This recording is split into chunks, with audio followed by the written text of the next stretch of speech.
अगला स्टैंडर्ड जो है HRM3, जैसा कि मैंने आपको पहले भी बताया हुआ कि सीक्वेंसिंग बहुत अच्छी की गई है। तो स्टाफ को हमने पहले मैन पावर प्लानिंग कर ली, रिक्रूटमेंट कर लिया। अब रिक्रूटमेंट के बाद क्या स्टाफ को ओरिएंट कराने की ज़रूरत है हॉस्पिटल एनवायरनमेंट के बारे में। तो अगला जो टॉपिक है HRM3 में वो बात करता है इंडक्शन के बारे में। इंडक्शन का मतलब वो नहीं कुकर, इंडक्शन कुकर खाना गर्म करने वाला। इंडक्शन का मतलब है ओरिएंटेशन, हॉस्पिटल क्या एनवायरनमेंट के बारे में, हॉस्पिटल के डिपार्टमेंट्स के बारे में स्टाफ को एजुकेट करना, बताना, उसको हम इंडक्शन बोलते हैं।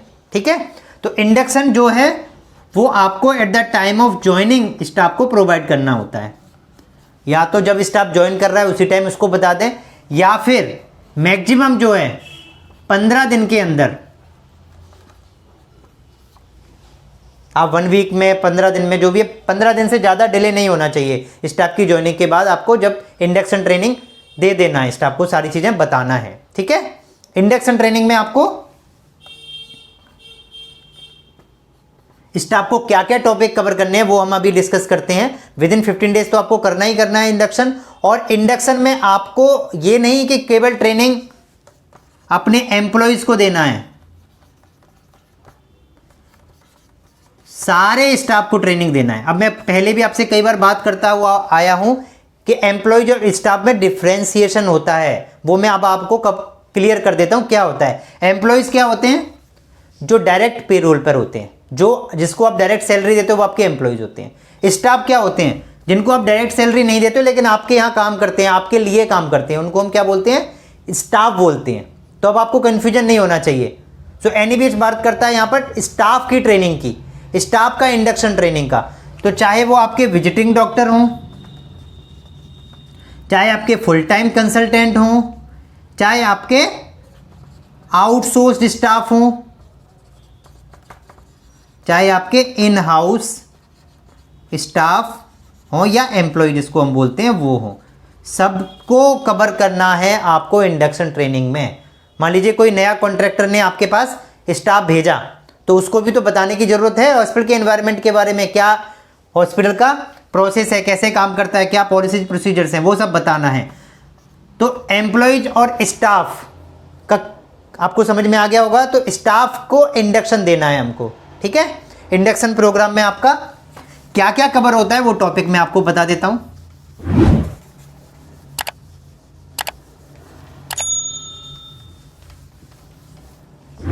Vision, mission, values.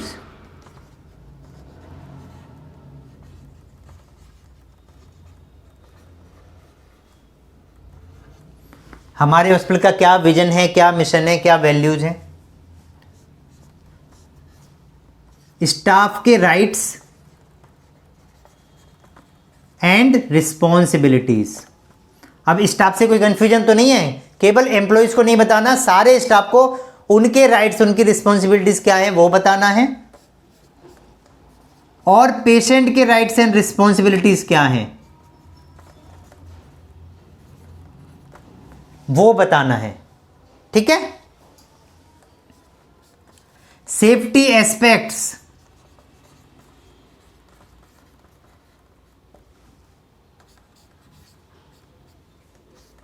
CPR, infection control, service standard,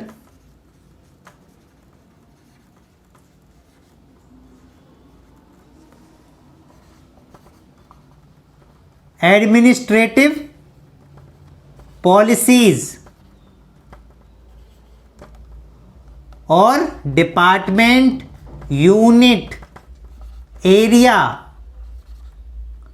wise orientation,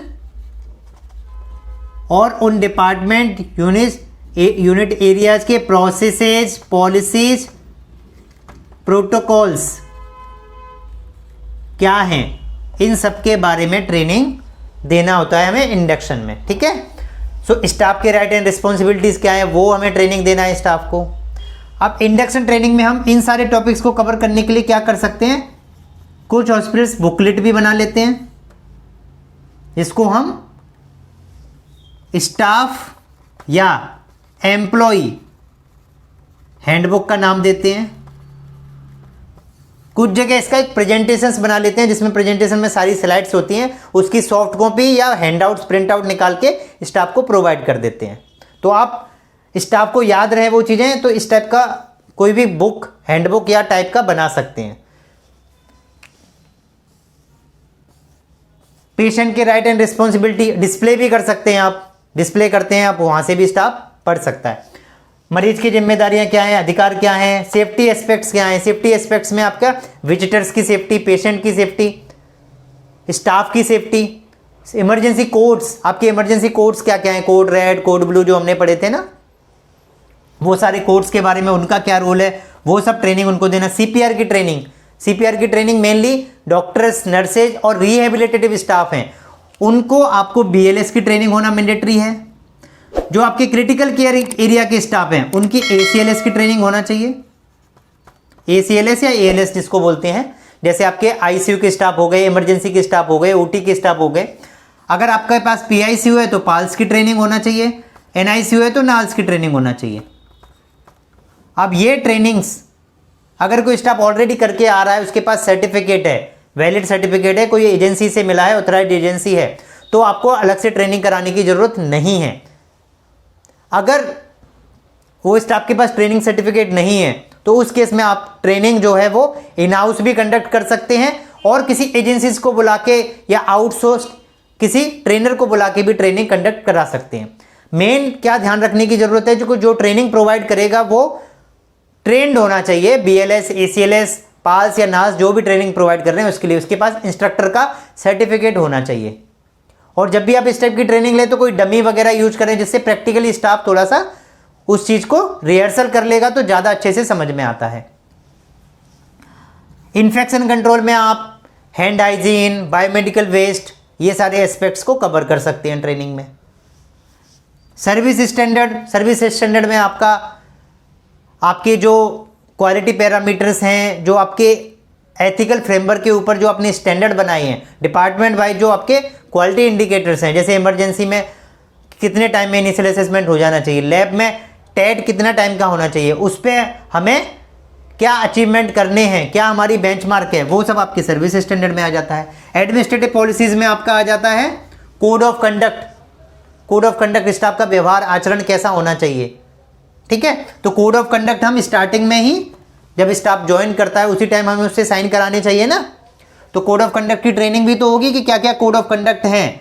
code of conduct मतलब हमने पढ़ा था ना, डूज एंड डोंट्स, वो सब कवर हो जाएंगे हमारे एडमिनिस्ट्रेटिव पॉलिसीज में। इसके अलावा लीव पॉलिसी क्या है, अटेंडेंस की क्या पॉलिसी है, कितनी छुट्टियां अलाउड हैं, एकेडमिक अगर लीव देते हैं नहीं देते हैं तो वो चीज़ हो गई आपकी।